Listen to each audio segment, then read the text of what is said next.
ঢাকায় চলচ্চিত্রের অভিনেতা ও প্রযোজক অনন্ত জলিল শুধু সিনে অঙ্গনের মানুষই নন, একজন ব্যবসায়ীও। তার রয়েছে নিজস্ব গার্মেন্টসের ব্যবসা, কিন্তু তার এই ব্যবসায় বড় ধরনের প্রতিকূলতা আসায় বড় এক সিদ্ধান্ত নিচ্ছেন তিনি। জানালেন আপাতত চলচ্চিত্র জগৎ থেকে দূরে থাকবেন। একসময় সাভারে প্রায় 12,000 কর্মী নিয়ে বিশাল ফ্যাক্টরি পরিচালনা করলেও বর্তমানে সেখানে কর্মীর সংখ্যা নেমে এসেছে 4,000-এ। তাই এমন সিদ্ধান্ত বলে জানান অনন্ত জলিল।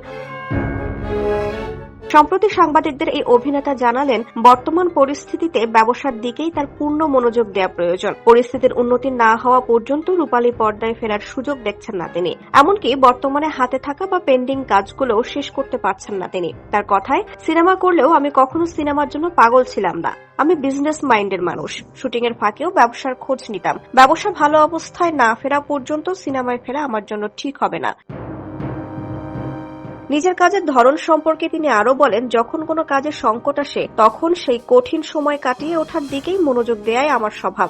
এখন ব্যবসা ভালো যাচ্ছে না, এই সময় সিনেমা নিয়ে পড়ে থাকলে সামনে আরো বড় সমস্যায় পড়তে হবে। 2008 সালে প্রযোজক ও অভিনেতা হিসেবে অভিষেক হওয়ার পর থেকে প্রতিটি সিনেমায় স্ত্রী বর্ষাকে সঙ্গে নিয়েই পর্দায় হাজির হয়েছেন অনন্ত। অভিনয় জীবনের এই বিরতিতেও বর্ষা তার সঙ্গী। এ প্রসঙ্গে তিনি বলেন, যখন আবার সিনেমা করব, আমরা দুজন একসঙ্গেই করব, না করলে কেউই করব না। সিনেমা আমাদের পেশা নয়, আমরা শখের বশেই কাজ করি।